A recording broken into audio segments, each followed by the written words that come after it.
कराची के जदीद चाय खाने, चाय के होटल या ढाबे शहर कायद की पहचान बन चुके हैं। कराची में हर गली मोहल्ले या सड़क पर चाय खाना जरूर मिलता है। ज्यादातर चाय के होटल कोयटा से ताल्लुक रखने वाले अफराद चलाते हैं।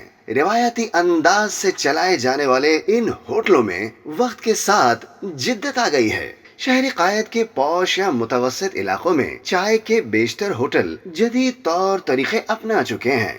एक तब्दीली ये देखने को मिली है कि चाय खानों के नाम अंग्रेजी अल्फाज की बजाय उर्दू या मकामी जबानों में रखने का रुझान बढ़ा है। इससे कबल ज्यादातर चाय खाने रेस्टोरेंट या कैफे का इस्तेमाल करते थे, ताहम चाय के इन जदीद होटलों ने ढाबा, औताक और बैठक जैसे अल्फाज को अपना लिया है। मजीद बारह इन होटलों में महज चाय ही नहीं मिलती, बल्कि यहाँ पराठों और कहवों के भी नित नए इकसाम मुतारिफ कराए गए हैं। इन जदीद चाय खानों में बड़ी खराबी ये भी है कि ये जुए खानों और नशे के अड्डों का रूप धार चुके हैं। इब्तिदा में इन चाय खानों में लूडो और ताश जैसे इंडोर गेम तफरी के लिए शामिल किए गए, लेकिन अब इन चाय खानों में लूडो और ताश के पत्तों पर यौमिया लाखों रुपए का जुआ खेला जाता है। इस तरह यहाँ आइस और शीशा जैसी मोहलिक नशा आवर अशिया भी पैसों के एवज दस्तयाब होती है। इन घिनौने अफआल ने नौजवान नस्ल को तबाही के दहाने पर पहुंचा दिया है। एक वक्त में शहर के चाय खानों में रात गए तक शोरा, अदीबों और सहाफियों की मजलिसें सजा करती थीं,